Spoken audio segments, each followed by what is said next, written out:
ma olen ERLi tegevjuht, aga viimase aasta olen tegelikult tegelenud ka huvikaitsetööga.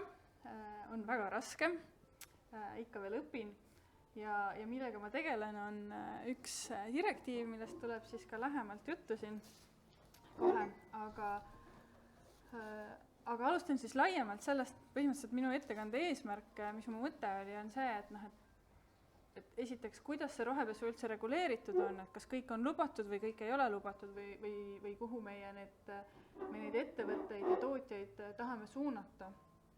Ja tegelikult võin kohe ette öelda, et tegelikult on jube tore see, et direktiivid ja seadused Euroopa Liidu tasandil ja ka Eesti tasandil on võtnud eesmärgiks mitte nagu lihtsalt see, et keelustame rohepesu, vaid see, et suuname ettevõtteid päriselt ka jätkusuutlikuma tegevuse poole. Pikk tee on minna, aga eesmärk on olemas. Ja taustaks siis nii palju, et Kristin ütles küll, et Eesti inimesi ei huvita ja tarbimisvalikuid ei mõjuta, aga uuringud Euroopa tasandil näitavad, et siiski päris palju tarbijaid teeb valikuid lähtuvalt toodete nii-öelda keskkonnaväidetest.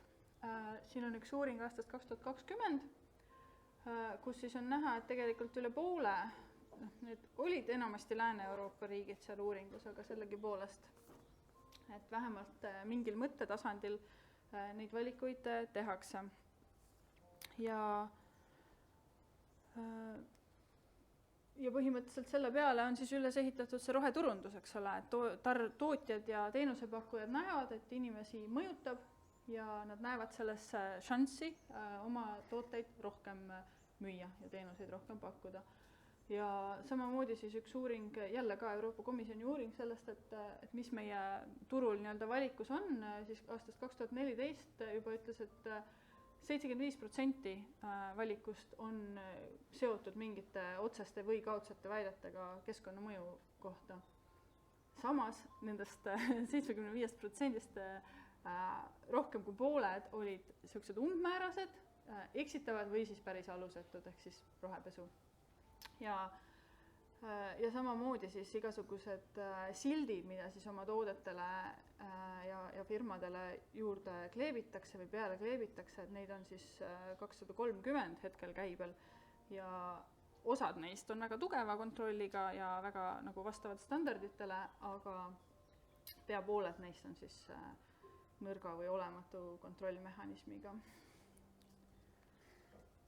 Ja mis seda olukorda siis parandada saaks, on see, et meil siin Eestis konkreetselt on tarbijakaitseseadus, mis laieneb ka rohepesule läbi selle, et seaduses on kirjas, et reklaam ei tohi esitada valeteavet ja keelatud on ka eksitavad kauplemisvõtted, mis tähendab, et igal üksikisikul, igal tarbijal on võimalus nende selliste üksikjuhtumitega tegeleda.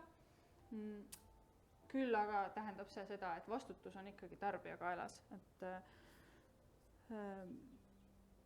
selliseid suuri juhtumeid, kus kooperatiiv või kogukond pöördub mingisuguse asja vastu, siin ongi, et juba siis ajakirjanduse küsimus, kas tõstatakse mingisugused küsimused või ei. Ja kui palju, seda statistikat mul kahjuks ei ole, et kui palju tarbijakaitse poole pöördutud on mingite keskkonnaalaste küsimustega, et see võiks ka tegelikult päris huvitav olla. Nii, aga laiemalt siis minnes Eestist Euroopa Liidu peale, siis räägin nüüd järgnevalt 3 direktiivist, millest üks on vastu võetud, aga Eestis mitte õigusaktides sees ning 2 tükki, mis on siis ringlevad instantsides. Ja taustaks võib-olla nii palju, ka mina pidin seda aasta tagasi õppima, et direktiiv on seadusandlik akt, milles sätestatakse eesmärk, mille kõik Euroopa Liidu liikmesriigid peavad saavutama, aga see ei ole ette määratud, et milliseid õigusakte peavad liikmesriigid kehtestama, et need eesmärgid saavutada. Ehk siis direktiiv seab eesmärgid.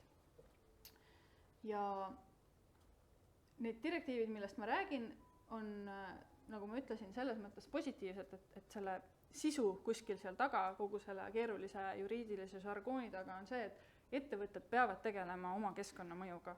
Nad peavad oma tegevuse, oma tarneahelad, oma kõik üle vaatama ja mõtlema selle peale, et sellel on keskkonnamõju, meil on kliimakriis, me peame sellega tegelema. Ja meie ERLis ka vabaühendusena siis oleme üritanud ennast kursis hoida, lobistada, huvikaitset teha, aga samamoodi nagu ettevõtete poolt on kindlasti ka tegelikult nii poolt kui vastu sellist nii-öelda lobitööd. Aga siis on ka vabaühendusi, mis koondavad ettevõtteid, mis on huvitaval kombel vastu mõningatele asjadele. Ja üks asi veel, eks ole, et lisaks sellele keskkonnamõjuga tegelemisele, et väga suur osa nendest direktiividest või sellest direktiivide sisust on seotud läbipaistvusega, et info oleks kättesaadav tarbijatele. Nii, ja esimene, mida ma siin puudustan, ongi reaalselt konkreetselt rohepesuga võitlemiseks välja käidud roheliste väidete direktiivi, Green Claims Directive, mis ettepanek tehti märtsis 2023. Asi on väga alguses, eks siis näis, kuhu see välja jõuab. Ja selle põhipoint lühidalt on see, et ettevõtete keskkonnaalased väited peavad olema sõltumatult kontrollitud ja teaduslikult tõendatud. Ehk siis mis instantsid lõpuks selleks nii-öelda kontrolliks ja mis nendeks teadusasutuste kriteeriumiteks määratakse, et see on siis hiljem direktiivi sisu, aga point on selles, et sa ei saa lihtsalt olla Eesti Energia ja öelda, et meil on see kava, me väidame nii ja nii on. Ja see direktiiv on ette pandud siis kõigi vabatahtlike väidete kohta, ehk siis mitte need mahetoidu ja ökomärgised, mis on väga rangelt reguleeritud ja mis ei ole need nii-öelda need asjad, mida ettevõtted võivad vabatahtlikult öelda, et ei ole ju kohustus öelda, et su toode on roheline. Ja eesmärk on ühtsed kriteeriumid kõikidele nii-öelda roheväidetele, keskkonnateemat puudutavatele väidetele ja vähem märgiseid, et tegelikult, kui ma nüüd õigesti aru sain, siis selle point on ka see, et keelustada uued märgid, uued kohalikud märgistused ja luua ühtne süsteem märgistuste väljastamiseks. Ja et märgistamine oleks usaldusväärne, läbipaistev, sõltumatult kontrollitud ja ka korrapäraselt üle vaadatud. Ja lisa on siis see, et kui sa väidad midagi, siis peab kaasas olema tõendusmaterjal. Tarbija peab selle materjali kätte saama, tarbija peab leidma selle uuringu, mis ütleb sulle, et jah, sa kasutad, ma ei tea, 20% vähem midagi. Eesmärk on tagada tegelikult ka aus konkurents, sellepärast et nii-öelda päriselt rohelised ettevõtted on ääretult kehvas seisukorras kogu lokkava rohepesu keskel. Ja üldiselt vabaühendused, keskkonnaühendused on seda toetanud. Üks lisaettepanek, mida ma lugesin, mis oli päris põnev, oli see, et süsinikuneutraalsuse väited võiks keelustada, sest et tegelikult ei saa mingi tegevus olla päriselt süsinikuneutraalne, kaasa arvatud pilet, mida oli võimalik meie konverentsil osta. Nii, ja siit edasi, see oli siis direktiiv, mis alles nüüd välja käidi, eks näis, kuhu see jõuab, loodame parimat. Kuidas Eesti selle muidugi ka enda õigusaktidesse tõlgib, on omaette küsimus, aga ma arvan, et paar aastat läheb kindlasti aega sellega veel. Ja nüüd see keerulise nimega direktiiv, millega mina konkreetselt tegelen ja miks on siin ka see Justice is Everybody's Business logo, on see, et see on siuke suur üle-euroopaline kampaania vabaühenduste poolt, kes jälgivad äriühingute kestliku juhtimise ja hoolsuskohustuse direktiivi kulgu, mis on omadega jõudnud sinna, et arutelu kõikides komisjonides on läbi ja nüüd asi läheb parlamenti ja ilmselt selle aasta jooksul võetakse see mingil kujul vastu. Ja selle sisu on see, et ettevõtted, mis Euroopa Liidu turul tegutsevad, peavad võtma vastutuse oma tegevuse sotsiaalse ja keskkonnaalase mõju eest. See hõlmab nii keskkonnamõju kui mõju inimõigustele. Ja hoolsuskohustus, mis on väga ähmane mõiste tavainimesele, on tegelikult meie seadustes ka osaliselt sees juba.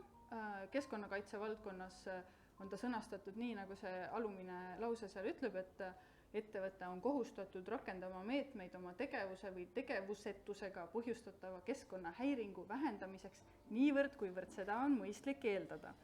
See mõistlik on ilmselgelt küsimuskoht, milles keskkonnaühendused ja ettevõtted oma arvamustes erinevad, aga see on ka selle direktiivi sisu, et natukene kitsamalt määratleda, et mis asi see on mõistlik, mida ei tohi teha, mida tohib teha, mida peab vähendama, mida peab piirama. Nii, mis ma veel selle kohta tahtsin öelda. Sellest on mul 3 slaidi, see on väga põnev. Ja see ei rakendu absoluutselt kõigile ettevõtetele, selle jaoks on piirnormid, siit võite lugeda, põhimõtteliselt suurettevõtted ja korporatsioonid, kes Euroopa turul tegutsevad, mitte ainult Euroopa Liidu ettevõtted, vaid ka välismaa ettevõtted, mis on ääretult oluline, sellepärast et küsimus, et kui on toimunud mingi rikkumine, et siis kuidas vastutusele võtta või mis seaduste alusel, eks ole, et see on oluline aspekt. Ja lisaks siis, kellele veel kehtib, kes on väiksemad, on siis need kõrge riskiga sektorid, mis on siin välja toodud ka.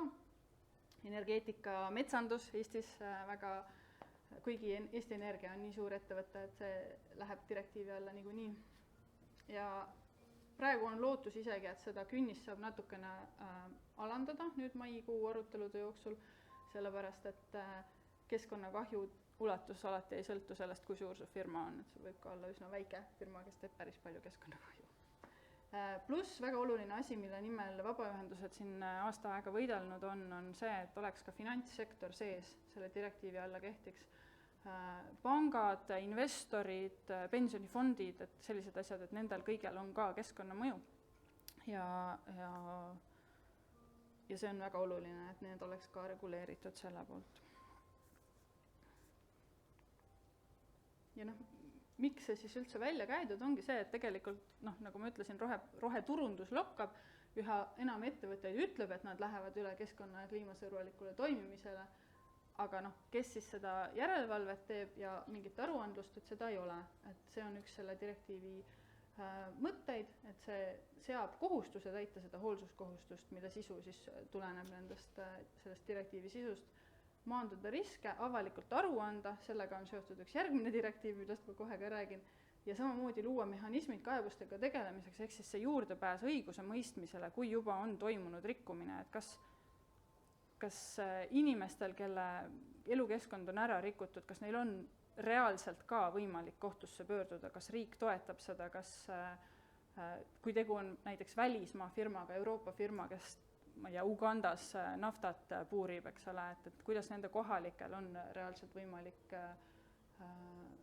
kompensatsiooni küsida, kui nende elukeskkond on ära rikutud.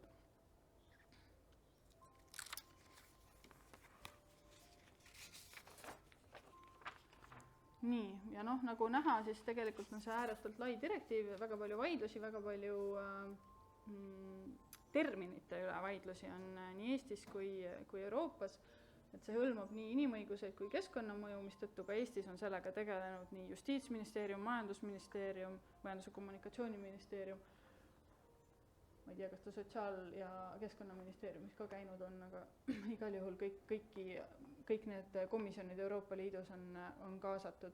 Ja mis siis vabaühenduste seisukohast need probleemsed kohad on ja mille nimel me ka tegelikult tööd oleme teinud ja häält tõstnud, et me tahame tegelikult seda tugevat direktiivi, on see, kuidas sisustatakse väärtusahela mõiste, mis tähendab siis, esialgne ettepanek oli päris hea, et nii ettevõtte tarneahelad, ehk siis näiteks, kust sa saad oma tooraine oma toote tootmiseks, kui ka see nii-öelda allapoole suunatud väärtusahel, ehk siis kellele sa müüd oma toodet, mis võib tunduda natukene absurdne, aga kui me mõtleme näiteks farmakoloogia või relvatööstuse peale, siis tegelikult on ääretult oluline, et kuidas sinu toodet või teenust nagu hiljem ka kasutatakse. Ja et kas sa oled vastutav selle eest firmana.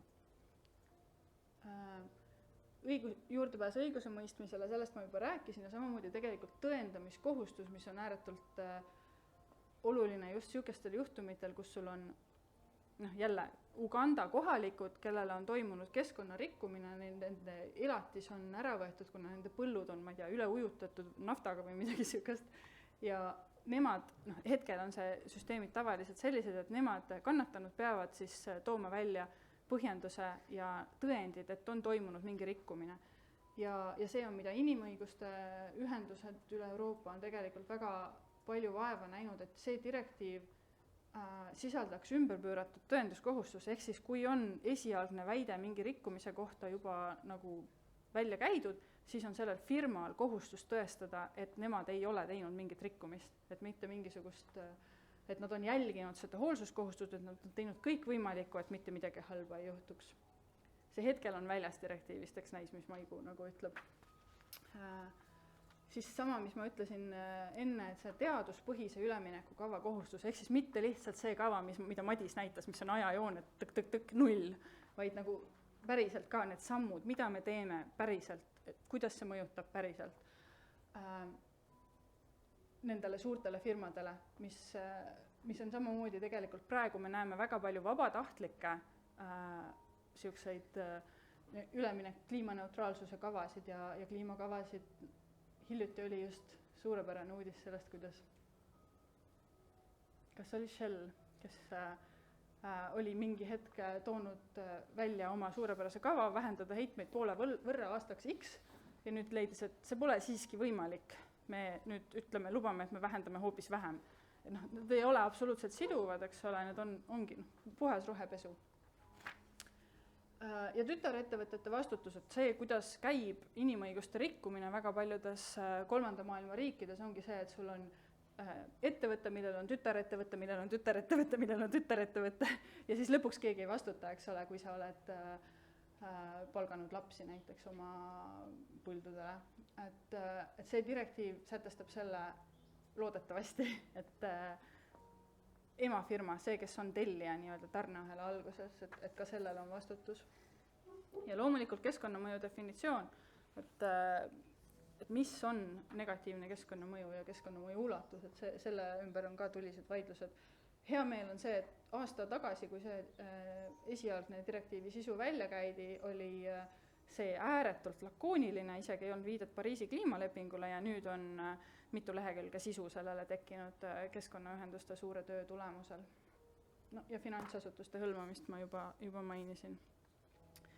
Nii, ja mis sellega seotud on sellest te võib-olla olete kuulnud, ajakirjanduse vahetused, on kestlikkusaruandluse direktiiv, mis on nüüdseks vastu võetud ja Eesti peab selle oma õigusaktidesse sisse rakendama kuidagi. Ja see on see, mille üle Tallink ja Eesti ettevõtted kõik kurdavad, et see on 1000 inforida ja me ei suuda seda teha ja see on liiga ebaproportsionaalne ja miks te üldse tahate seda infot meilt kätte saada. Ja mis selle point ongi see, et aruandlus oma äritegevuse keskkonnamõju kohta, inimõiguste mõju kohta peab olema tegelikult läbipaistev, peab olema tarbijatele kättesaadav ja samamoodi investoritele kättesaadav. Väga paljud investorid on toetanud nii seda kui seda eelmist direktiivi, sest et see on ju risk neile, kui tuleb midagi välja.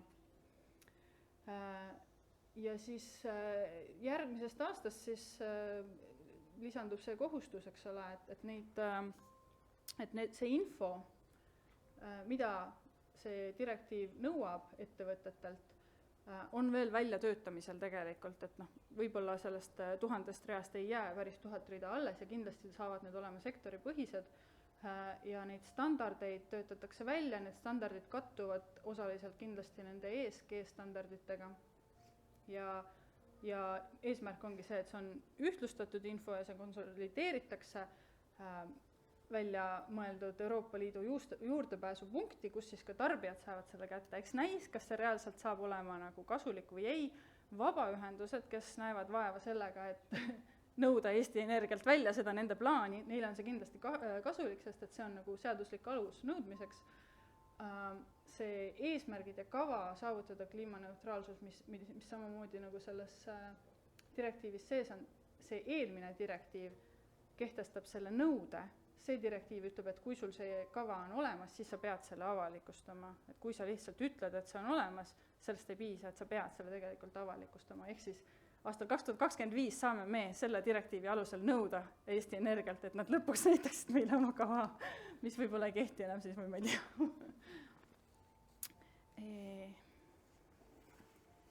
Nii.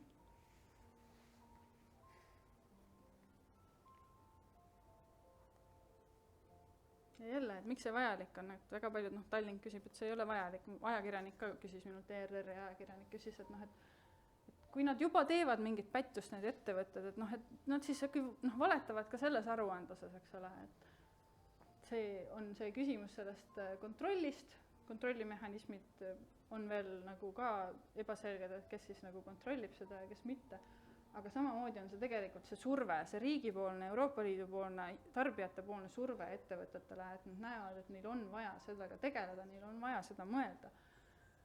Ja samamoodi väga paljud ettevõtted, kes toetavad seda direktiivi ja seda eelmist direktiivi samamoodi, on öelnud, et see annab neile endale ka õige info, adekvaatse info, neil on plaanid välja töötatud, nad teavad, mis hakkab juhtuma, sest kliimamuutused juba praegu mõjutavad ettevõtete kasumlikkust ja tegevust.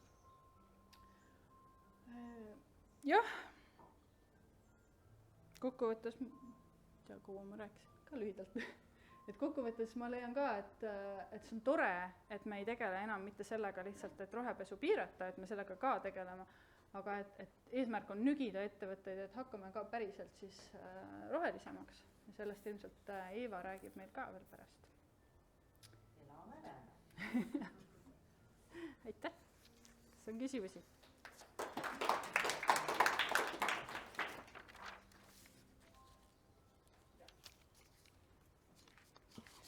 Ma tahtsin täpsustada, et kas on võimalik, et keemiatööstus ei ole hõlmatud selle direktiiviga? See tunduks nagu saastami... Ta oli see, kas see oli selle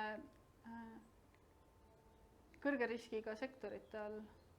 Siin mul ei ole välja toodud, aga ma arvan, et ta peab olema. No just, ma tundus, et kui tekstiilitööstus juba on, siis keemiatööstus nagu enne tekstiilitööstus vähemalt.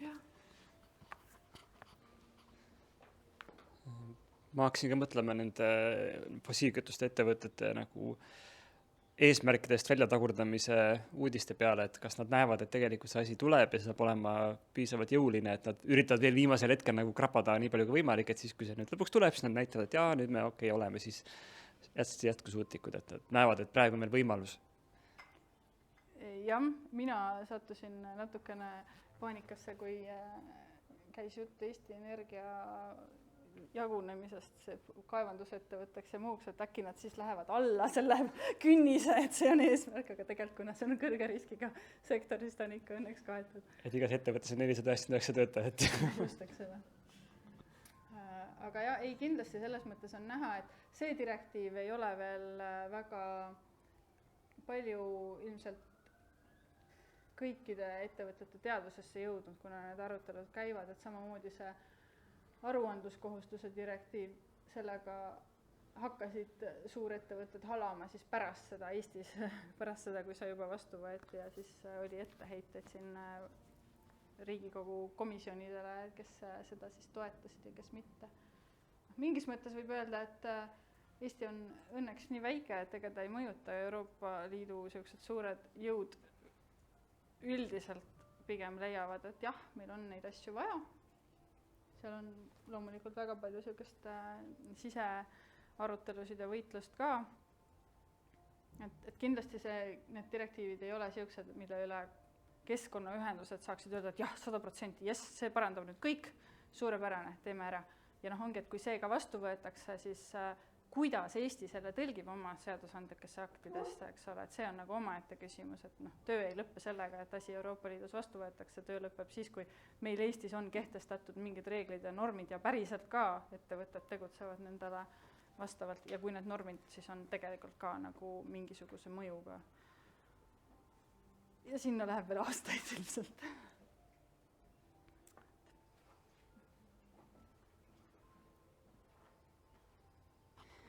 Mul on huvi pärast küsimus nende ökomärgiste kohta, et alguses mainisid, et 250 kasutusel olevast ökomärgisest pooltel ei ole üldse või peaaegu ei ole mingit kontrollmehhanisme.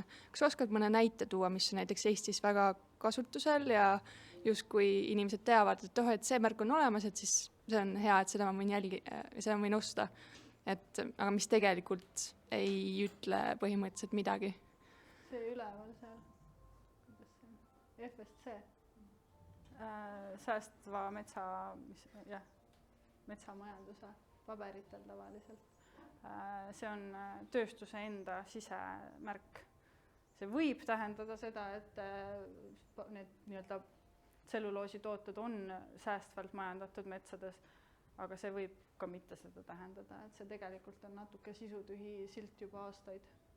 Et sellele puudub kontrollimehhanism või kontrollimehhanism on tööstusettevõtete liit ise, et mis ei anna tegelikult garantiid. Mis ma tean, et mis on tugevad märgised, ongi see Euroopa Liidu ökomärgis, sellel on väga karmid nõuded, siis see on nüüd tavaliselt siis nii-öelda tarbekaupadele ja keemiale ja toidule on siis see mahemärgis. See on see roheline lehekene, ka euro nende tähekestega, seda siin mul ei ole vist praegu, mis on ka rangete nõudetega. Ja siis see fair trade, see nüüd ei ole muidugi keskkonna osa niivõrd oluline kui see sotsiaalne ja inimõiguste tagamine. Et nemad väga rangelt kontrollivad. Kõik ülejäänud on siuksed, et jah, näiteks see Põhjamaade luigemärgis tegelikult on päris tugev, aga siis on väga palju ka mingeid siukseid, ma ei oska võib-olla rohkem neid poodi minnes on minu arust enamus tooteid on kõik näevad välja siuksed, kui sa lähed sinna nii-öelda loodustoodete osakonda, et siis kõik on siuksed nagu meie plakat, et siuke nagu naturaalse paberi taust, hästi roheline ja siis on mõned sildid pandud, aga et mis see nende siltide sisu on jah, et see on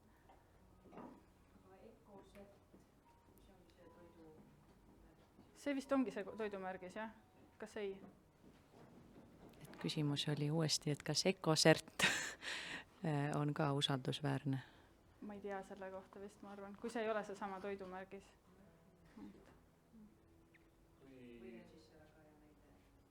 Heast turundusest, jah. Kui laialt see märgistuste direktiiv läheb, et kas nagu rohelist värvi kui sellist võiks ka ära keelata, et nagu aitab küll, et teeme lihtsalt mustvalgelt ja tempel nagu mingi pöial üleval, pöial alla, et juba see värv ise on, isegi kui sa ei väida midagi nagu ühtegi labelit, aga sul on kõik slaidid on rohelised, see firma logo on roheline, nagu kas see juba võib ka eksitada juba puhtalt selle pärast, et kõik fossiilkütuste ettevõtted ja firmad peavad olema musta värvi näiteks. See oleks hea, aga see läheb juba sinna utoopiasse, millest mina ise ka unistan, et äkki võiks reklaami üldse keelustada, mis on radikaalne ja seotud tasaarenguga, aga ma ei usu kahjuks, et ta värvi keelustab ja samamoodi pildimaterjalile võib-olla ta sätestab mingisugused nagu piirangud pildimaterjalile, et see peab olema tehtud, ei tohi olla illustratiivne, peab olema tehtud sinu tootest nagu või midagi siukest. Eks näis, et see on nii alguses, et ma ei tea, milleni see lõpuks välja jõuab.